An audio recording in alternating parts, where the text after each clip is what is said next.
Yeardley Smith is an Emmy Award-winning actress who's best known for possessing one of the most recognizable voices in television history, the voice of Lisa Simpson on Fox's iconic show, The Simpsons. Now she's also the host of Small Town Dicks, a podcast where she offers listeners a glimpse into the raw reality of true crime in small town USA. Everyone, please give a warm Build Brunch welcome to Yeardley Smith.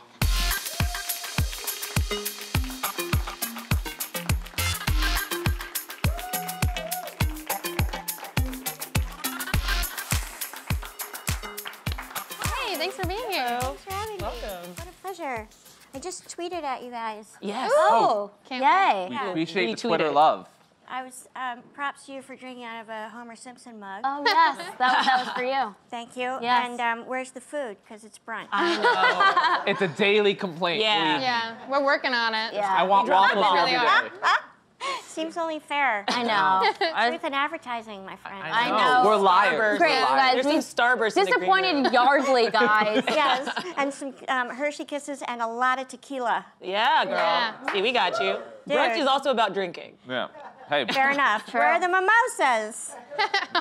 the Bloody Marys. Bring out the mimosas. So you have been Yes. the voice of Lisa Simpson For 100 years. for 100. You're Our entire 110. life. Yes, thank you.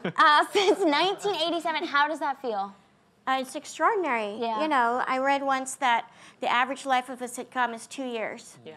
Right. And so we passed that. Yeah. So we're good. What would you say are some of the major changes you've seen on the show in the last 30 years? Really, probably the biggest change was after about season 7 or 8, we started to sort of remember that we're a cartoon. Prior to that, James L. Brooks, our executive producer, had said he didn't want The Simpsons to do anything that real people couldn't do. So if you couldn't drive, you know, the van full of the family off the cliff and everybody survives, because that doesn't happen. Oh. And then when we just kept going, they were like, hey, we should take advantage of the fact that we're a cartoon. Right. So now we can drive off a cliff and everybody survives. Yeah. Hooray! Yay. And I mean, 2 years you said is like the average length of Yeah. an animated series. Why do you think? Any series. Of any series? Yeah. Wow. Think of Joey. Yeah. That's really amazing. And now it's probably like 2 episodes. Right. Yeah. Now they, You know. they pull it right away. They You don't do. hit those numbers. Like if you don't make your numbers right out of the gate, fuck you, we're out. Yeah. This show's You know that, believe me, we're almost there. What do you think you might attribute some of that longevity to? I really think it has to do with the fact that the writers write for themselves. You know, we get no studio or network notes. Wow. And so you don't have too many cooks spoiling the soup. And I always say, for instance, they don't ask me to go up to accounting and balance the books, thank God. So don't have accounting come down and tell the writers how to write funny, right? Yeah, That's rare, though. yeah. It's very rare. Especially for a And network actually, show. Very rare. And James L. Brooks, because he is that guy, because he started, you know, Mary Tyler Moore and Yep. Taxi and Terms of Endearment. Like, he has, I'm sure he has an entire room just of shiny gold statues of all kinds. Yeah. When The Simpsons went to half hour, he said, I'll only do it if we get no studio or network notes. If we also, every episode is scored by a 40-piece orchestra, which is incredible and really expensive. Yeah. And if Lisa Simpson is a genius and plays the saxophone. Love it. So, That's awesome. yeah, it's pretty extraordinary. Yeah. Who knew? Yeah, who knew? But how does it feel to have a strong fan following for 30 years? I think there's only like a certain number of people who can say they've had a strong fan following for 30 years. This is true. Really, I think, I mean, it's incredible. I get people who come up to me and tell me how much Lisa Simpson has meant to them in a time that was hard in their life, or that because of her they play the saxophone, or you know, they really found their voice. I also, you know, if anywhere I go in the world, if somebody knows I'm Lisa Simpson, they're happy to see me. Who can say that? Yeah, I mean, so that's cool. an incredible gift. What qualities do you think you and Lisa Simpson share? Not enough. I'd say. She is, I mean, I do believe that Lisa Simpson is really the best parts of all of us. But really one of my favorite parts of Lisa Simpson is her sense of humor. And I do think that no matter how articulate and emotionally intelligent she is, and how well she can get a message across if you put her on a soapbox. If you forget that she's 8, then she's just incredibly insufferable. So you have to also put her in front of Itchy and Scratchy, right? And have her laugh her ass off. Because otherwise, she's just this really precocious mouthpiece that nobody wants to listen to. That is such a good observation. Yeah. And Brittany is our resident Lisa Simpson. I am. You are. My brothers used to call me Lisa Simpson, and I played the saxophone. So. See? Yeah. I love you. I loved having a character that I could relate to, honestly. It was cool. Yeah, she's amazing. She's who I wish I had been at 8 and who I often wish I were today. Of course. Yeah. Is it true that there is a sequel to the Simpsons movie in development? Can you tell us anything I about don't know. that? Did you hear that? I we- find out everything about my career on Twitter. You're going to be in a movie soon, I'm Dad. so excited. Woo! God, that would be awesome. I know Right. the fans have been asking for it forever. Right. And I have no objection. Just tell me where to go. Okay, great. They're Sign me watching, up. so Yeah. it's going to happen. Hello. I'm available.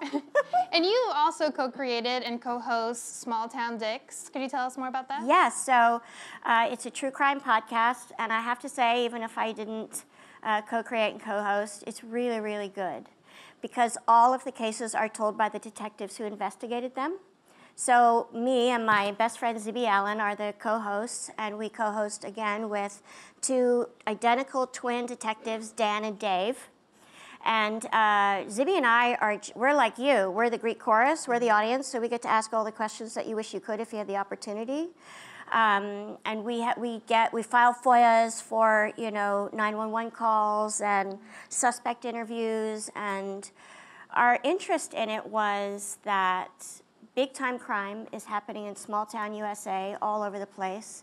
And I remember we were friends with Dan and Dave, and every time we would get together, we would say, tell us about your day-to-day. And it was always so much more interesting and often harrowing and perplexing because they see the worst of humanity from soup to nuts every time they walk out the door. And so we thought, this should be a podcast, which I think so many podcasts are sort of born on the couch with a glass of wine. Like, that's a good idea.